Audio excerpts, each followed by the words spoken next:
कांवड़ यात्रा से पहले घमासान, पहचान बनाम शरिया पर संग्राम, फिर विवादों में ढाबे और दुकान।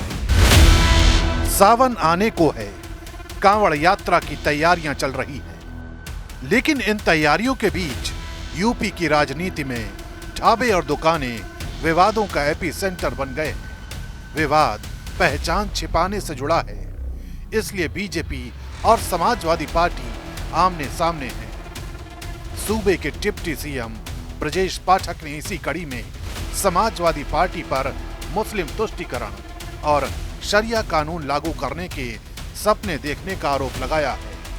समाजवादी पार्टी के लोग लगातार अनर्गल बयानबाजी उत्तर प्रदेश में कांवड़ यात्रा पर कर रहे हैं, जो कि बहुत ही दुखद है, निंदनीय है। समाजवादी पार्टी के लोग इस तरह की बयानबाजी कर रहे हैं कि आतंकियों की तुलना वो कांवड़ यात्रियों से कर रहे हैं। कितना निंदनीय कृत्य है, घोर निंदनीय कृत्य है। समाजवादी पार्टी उत्तर प्रदेश में शरिया कानून लागू करके मुस्लिम तुष्टीकरण को बढ़ावा देकर के वोट बैंक बनाना चाहती है। उत्तर प्रदेश के लोग इसे कभी स्वीकार नहीं करेंगे। हमारी प्रतिबद्धता उत्तर प्रदेश में व्यवस्थित सकुशल कांवड़ यात्रा को लेकर के है और हर क्रेता का अधिकार है वो जाने कि किस व्यक्ति से वो सामान खरीद रहा है, उसकी पहचान क्या है।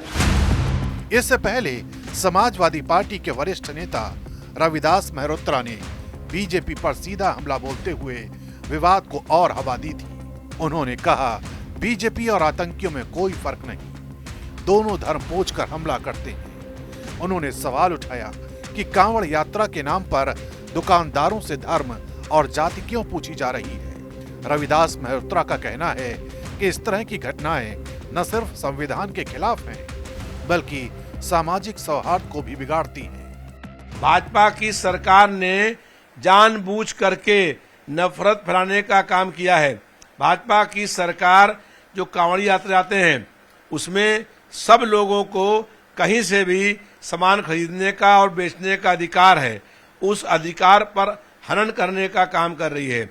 जैसे पहलगाम में आतंकियों ने धर्म पूछ करके लोगों की हत्या करने का काम किया था, वैसे ही भाजपा की सरकार धर्म और जाति पूछ करके हमला करने का, उत्पीड़न करने का, दमन करने का और अन्याय करने का काम कर रही है।